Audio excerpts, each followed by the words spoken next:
Behave lang ikaw, Pangki, para hindi na hindi na magagalit.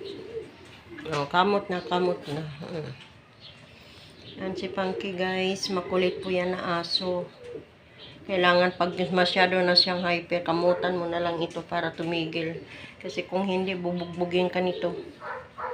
Yung aso nito, sobrang kulit yung aso nito. Behave ha, behave. Bibehave lang yan si Pangki, oh.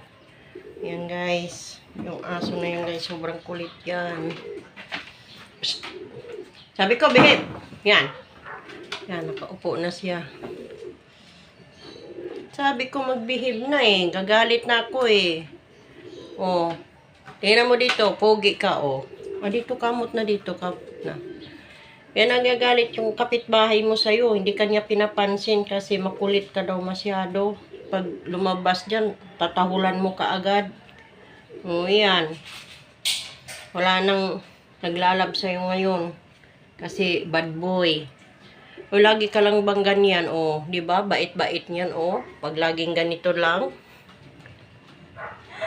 Bait si Pangki pag ganito, oh. Nakatabi sa pag-upo ko. Yan, kamut-kamutan lang yan para magkasundo kayo. Kasi pag hindi mo yan kinakamutan, kagat-kagat yung kanyan. Masakit pa naman yung biro niya. Masakit yung biro niya, kagat-kagat. Yung buntot niya, maknang hampas na ko. Masakit din. Yan mga guys, sobrang bait daw niya. Oh. Ay, good boy daw, good boy, oh. Ay, nakangangaman yan, oh. May plano na. Oh. Yan, oh. Oh, tinan mo yun, oh. Tinan mo sa cellphone. Tumingin ka kasi. Oh. Aray. Ay, ayaw ka na ng ganyan, ha. Koy, nag-wild na naman to. Ano ba yun? Ay. Shh! Palo ka ngayon. Guys, todo na. Aray.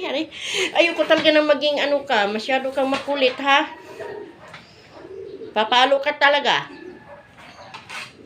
Behave na. Ayaw ko na nga. Shh!